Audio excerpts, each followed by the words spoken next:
सचिन अहिर आपले जवळचे आमदार आज एकनाथ शिंदे यांच्याकडून उपसभापती पदाचा उमेदवारी अर्ज दाखल केलेला आहे. पहिली प्रतिक्रिया काय? पहिली प्रतिक्रिया हीच आहे जी आम्ही अनेक दिवस किंवा आता गेले 4 वर्ष आम्ही पाहतोय. जे जवळचे लोक आहेत ज्यांना सगळं काही मिळतं हेच स्वतःच्या स्वार्थासाठी जे निघून जातात हे आम्ही आता पाहत आलेलो. याच्यात काही नवीन नाही, धक्का बसण्यासारखं काही नाही. तसं पाहिलं तर वरळी असेल, पूर्ण शिवडी वगैरे हा पूर्ण पट्टा हा बालेकिल्ला होता आणि अजूनही आहे. जी मतं आम्हाला मिळत आलेली आहेत इतिहासिक आपण पाहिलं असेल, जे काही आधीपासून आतापर्यंत जो प्रवास आहे हा बालेकिल्ला अजूनही राहिलेला आहे आणि आमचं तिकडचं काम बोलतं. म्हणून कोणी येण्यानी कोणी जाण्यानी धक्का काही बसत नाही. पण एकच दुर्दैवाचं आहे की ज्यांना आम्ही सगळं काही दिलं, जवळ होते. बरं, ही एक व्यक्ती अशी नाही की आदित्य ठाकरे भेटतच नाही, ते बोलूच नाही शकत, कारण परवा पण आम्ही पुण्यातून एकत्र चालू. हे सगळं जरी खरं असलं तरी प्रश्न हाच येतो की अजून काय पाहिजे तुम्हाला, अजून किती ओरबडणार.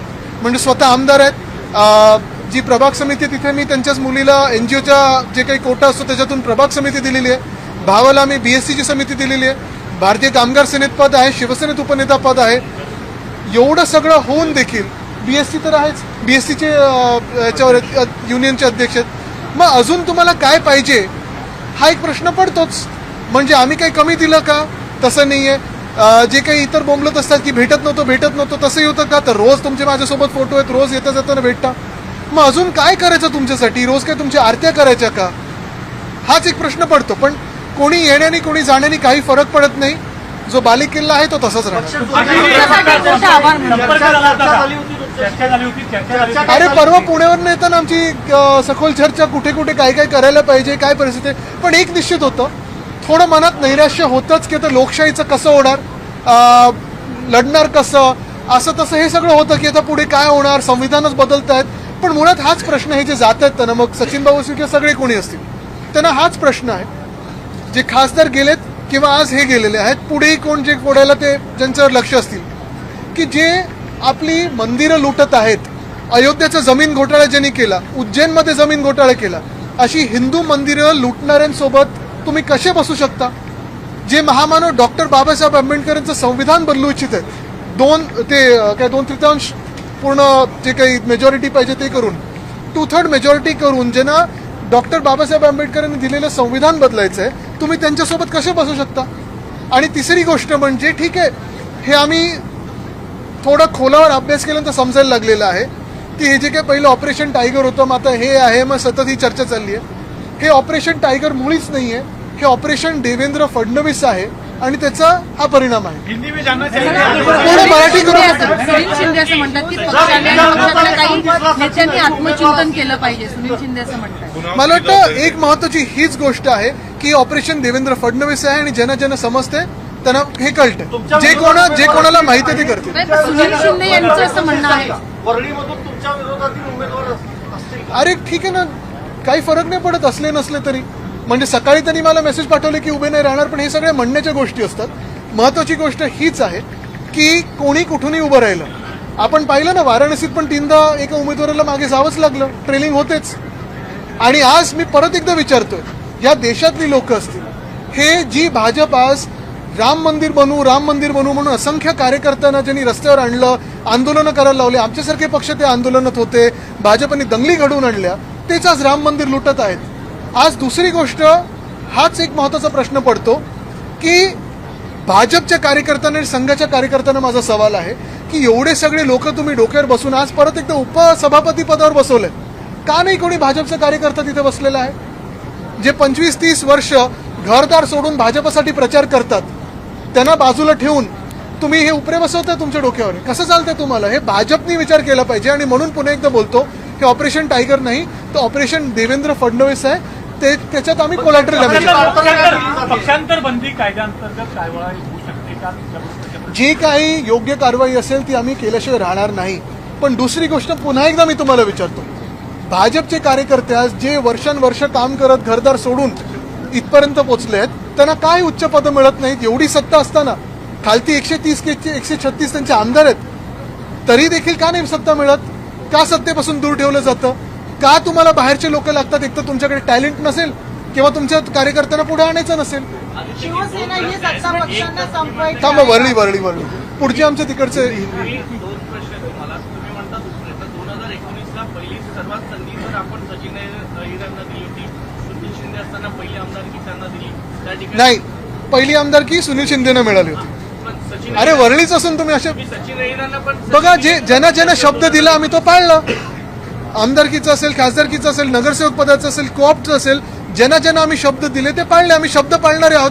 तुमच्याकडून ती निष्ठा तुम्ही पाळते की नाही हा तुमचा प्रश्न आहे, तो आमचा प्रॉब्लेम नाहीये. आम्ही जे शब्द देतो ते आम्ही पाळतो. तुम्ही जो आम्हाला शब्द दिला होता निष्ठेचा किंवा सोबत राहण्याचा या परिस्थितीमध्ये तुम्ही पाळला नाही, तुम्ही त्या वचनाला जगू नाही शकलात, हा तुमचा प्रश्न आहे. सुनील शिंदे सुद्धा नाराज असल्याचं दिसतंय. सुनील अरे शिंदे तुम्हाला ते सुद्धा कानच सांगतात का? आता त्यांनी प्रतिक्रिया दिलेली आहे. त्यांनी आता प्रतिक्रिया दिली आहे. का केली जाते, पंतप्रधान पदासाठीची काळजी का घेतली जाते? निश्चितपणे काळजी आहे. जर काल पण उद्धव साहेबांनी सांगितलेलं आहे की जर एखादी मराठी व्यक्ती पंतप्रधान बनत असेल तर त्यांचे पंख छाटण्याचं काम चालू आहे. तसं आपण पाहिलं असेल तर नितीन गडकरीजींचे पंख छाटले नाहीत का? शिवराज सिंग चौहान खूप चांगले मुख्यमंत्री होते, वरच्या कॅबिनेटमध्ये घेऊन शांत केलंच ना त्यांना. तसंच आत्ता जी काही चर्चा आमच्या कानावर तर येते ही तुमच्या कानावर पण येत असेल. 29चे जे पंतप्रधान पदाचे चेहरे असतील त्याच्यात फडणवीस साहेबांचा चेहरा आहेच भाजपकडून. काही देशभरात आहे वगैरे हे आम्हाला माहिती आहे, पण भाजपकडून चर्चा तर आहे. मग त्यांचं ऑपरेशन कसं करायचं तर हे सगळं चालू आहे. शिवसेना ही सत्ता पक्षांना संपवायची आहे का? शिवसेना ही सत्ता पक्षांना संपवायची आहे का काय? मुद्दा हा आहे की नुसतं ऐका आम्हाला संपवून किंवा कोणाला संपवून ही सत्ता त्यांच्याकडे प्राप्त झालेलीच आहे ना. नुसतं सत्ता नकोय. 2/3 मताधिक्य घेऊन लोकसभेत आणि विधानसभेत त्यांना महामानव डॉक्टर बाबासाहेब आंबेडकरांनी जे संविधान दिलं होतं आणि त्या संविधानाच्या माध्यमातून जे अधिकार आपल्याला मिळालेले ते भाजपला बदलायचे आहेत. आपला गड आहे वरळी, लालबाग, परळ, शिवसेना गड राहणार. या ठिकाणी ऑपरेशन सुरुवात दिसणार की नाही, कारण थेट तुमच्या घरातच घुसले. वैभवजी तुम्ही पण यासोबत.